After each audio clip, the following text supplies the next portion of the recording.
Hello, it's Sarah from Hardcover Hearts, and I'm here today to talk about my week in reading. And that's where I talk about what I have read this week, what I'm currently in progress with, and then Mood Reading Roulette, the kinds of things that are kind of piquing my interest that I might jump into. So let me go ahead and get started. Busy week. Didn't make as much progress in the books that I wanted to read, but read a few that I really, really liked. So I want to talk to you about all of it. All right. So the first thing that I completed was a book. It was a short story collection that I was reading for Reading Women Month. I think this is a new release. I got it out of my library holds. And it is a book by Polly Rosenwaike, and it's called Look How Happy I'm Making You. I mentioned it last week that I had started it, and it was really, really fantastic. I'm not a short story person per se. I don't always enjoy them or like them, but this collection was lovely, absolutely lovely. My poor husband, I even read an entire short story to him because I was so moved by it and thought that it really articulated some challenges that are not often discussed in fiction, which are things like the disappointment and the challenges and the second thoughts of having children, women who don't want children, women who get stuck having children, women all across the fertility spectrum and how they deal with the questions of whether to have children or not have children. I think it was a really fantastic read. The writing was beautiful. It was straightforward, but it touched on a really important topic that we don't always talk about in ways that are other than, oh, you'll never know love until you know the love of a child. Those types of things. So being someone who is purposefully childless, I love seeing books that address some of the other issues of the fertility spectrum. So I do recommend that. I thought it was really, really good. I'd give it a 3.5 to 4. Next up, this was a fantastic read, and I think I already reshelved it. I'll put the photo up. The Far Afield by Madhuri Vijay. Oh, this was fantastic. This also fits for the Reading Women Month. It would fit for Asian author, rural, or beautiful cover. I found out after finishing it that it's a debut fiction, so the woman's a genius. It was rich. It was layered. It was a story of, it was almost like Eat, Pray, Love if you are from the same country, however, you're not of the same class or religion. And all of the things that kind of abandoning yourself and throwing yourself into a search or the betterment or helping other people, all of the things that can wrought in a community. I thought it was phenomenal. I have not been as frustrated with a main character as I was with this main character. So many times I was like, oh, girl, go, no, don't do that. And yet, yeah. So really, really great story. I highly recommend it. I was speaking with Jacqueline from 6 Minutes for Me, and we were boxing about it, and both bemoaning the fact that this has not picked up enough steam, and it really should. So highly recommend it. I gave it a 4-star, even 4.5. Again, I keep 5 for something I'm willing to reread, so that's kind of a unicorn. So incredibly great book. I highly recommend it. Pick it up. Okay, the next book I read, this came up on my library holds, and so I just jumped on it. I haven't read a graphic novel or manga for a while, so I needed to kind of switch gears and try something different. And even though I have like these 2 great buddy reads going on, I'll talk about them later, I needed something lighter to kind of keep me going. So I jumped on Genderqueer, a Memoir, and this is by Maia, Kobabe, and I hope I pronounced that right.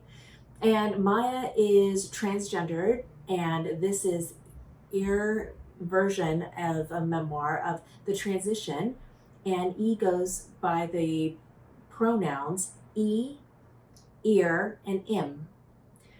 Very interesting. What I didn't expect were the layers and the honesty of the confusion and the honesty and exposure that I got to all of the ways that the silos did not work, that the boxes just didn't fit. And so I thought it was a really, really great way to, if you're questioning or curious about non-binary, genderqueer, non-conforming genders, this was a really, really lovely explanation and exploration of how one person has navigated this in his life. So I recommend Genderqueer, a memoir. The next up was, I'm so excited. This is a buddy read with my husband. So my husband was not a reader for many, many years. My husband and I have been together for 20 years. And for many of those 20 years, he was like, you know what, I'm good. I don't need to read. Or I don't have the attention span. I don't think I can do it. And a few years ago, he found his genre, and he found his book. And it was The Alienist by Caleb Carr. And that all of a sudden was so different, and it wasn't formulaic, and it had all of these surprises, and it had a great sense of place and mystery. And I think it just really pulled him in and kept his attention. And we were on a vacation, and he kept, I literally took photos of all the days where I would sneak a photo of him just sitting there reading. And it was a delight, absolute delight to me. I felt like we overcame a hurdle that I never expected to overcome. So I'm thrilled. He picked up a later book in the series, realized it was a series, and went back and found the first one. And so without further ado, we read C.J. Sampson's Dissolution, and this is the novel of Tudor England. Now, let me just show you why I don't lend my husband my books. He has destroyed. He's one of those that will do this. I know, I'm sorry. I apologize in advance for what you just saw. But he loved this. And so I jumped on. I waited until he finished because I didn't want to go too far ahead of him too fast. And just finished this. It was so good. We're looking forward to reading into the series. This is a historical mystery series, and it's set in 1537 in England, and Cromwell is a main character or an auxiliary character, and our main narrator is a gentleman named Matthew Shardlake, and he is a lawyer, and he's been sent by Thomas Cromwell to go to this monastery because the last person who went on behalf of Thomas Cromwell has been murdered. And he says, figure out what's happening, find out, and do it quickly and quietly, and get back to me. Well, more things happen. This is wonderful if you like a sense of history, if you want to learn something at the same time of reading. My understanding is that this has won a ton of prizes. And the author is actually a well-known historian. So this was just a delight. I thought that the main character is very poignant. One of the things that's interesting is that he is a hunchback, and he is very well respected, very smart, very wise, and he has a lot of power, but he also has a lot of longing for a life that will not be his because of his disability, visual disability, and all of the mythologies around hunchbacks and how they became to be hunchback and all of that exists in Tudor England back in those days. Really lovely, and doing it with my husband, it was fantastic. So excited to have completed that. So let's talk about what's on deck. I attended an amazing event this week. It was a conversation between Rebecca Solnit, and if you have been here any amount of time, you may have heard me rave about how much I adored Rebecca Solnit. It was Rebecca Solnit and Ocean Vuong. And he was there to talk about On Earth We're Briefly Gorgeous. And it was a fantastic conversation. They're both incredibly smart. The framing of it was very expansive and open, so they both kind of riffed in interesting areas.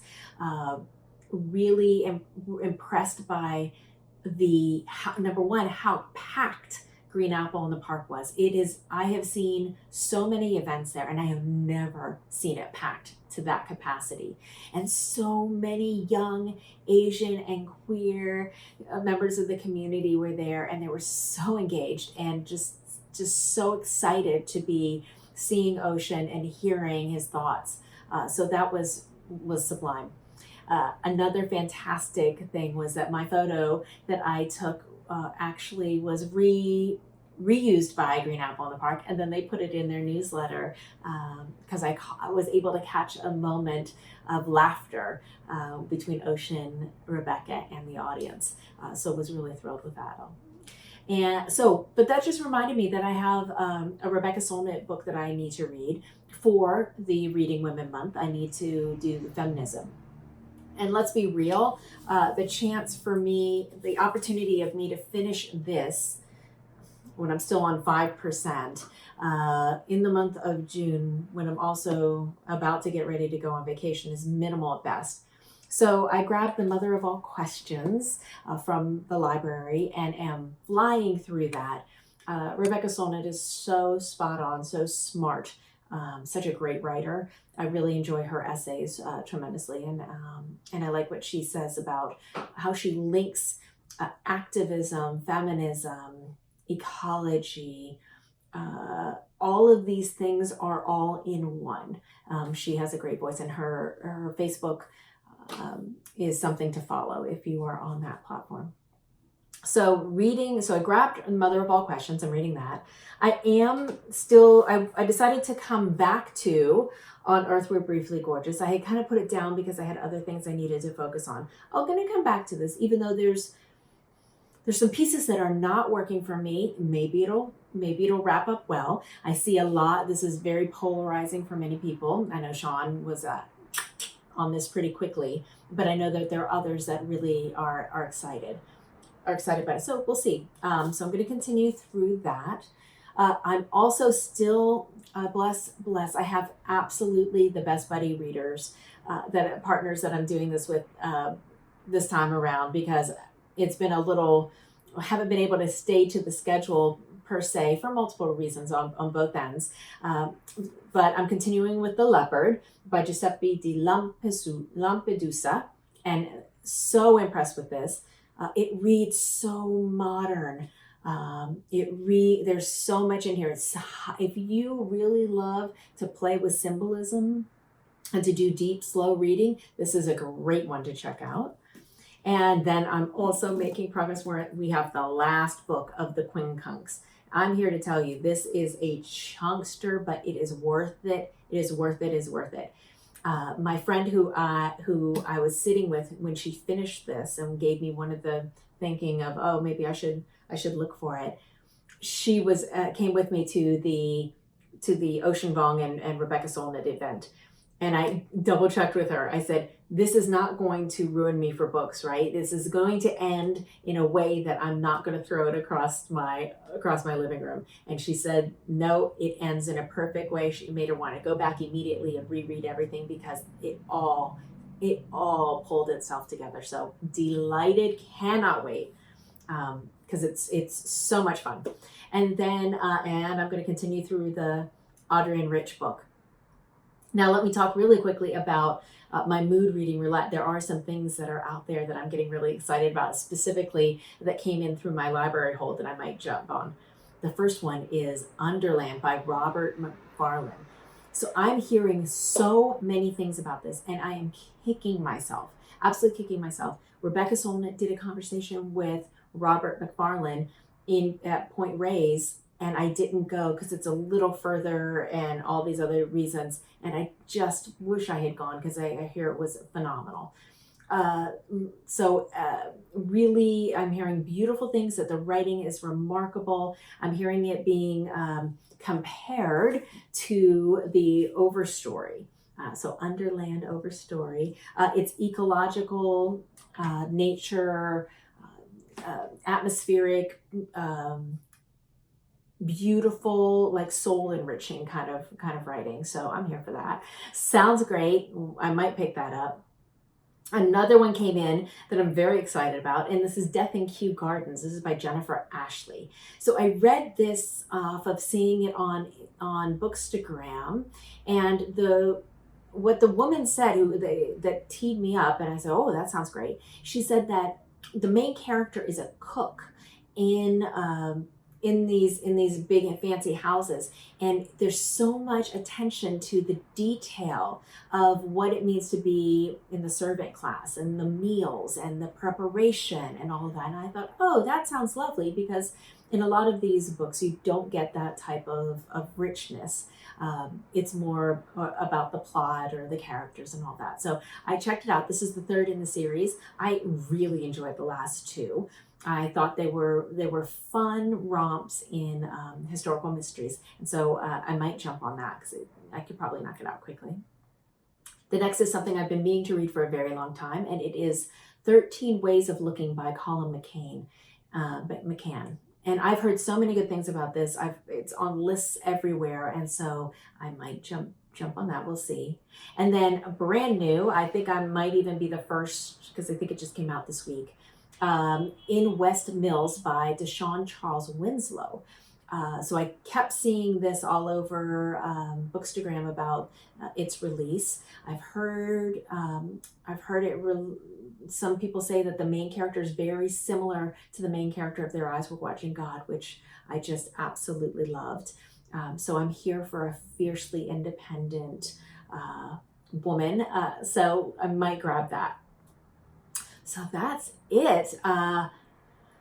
So many books, never enough time. I hope you all have a great week of reading behind you, and a fantastic weekend ahead. Thank you so much, and I look forward to talking to you soon. Bye.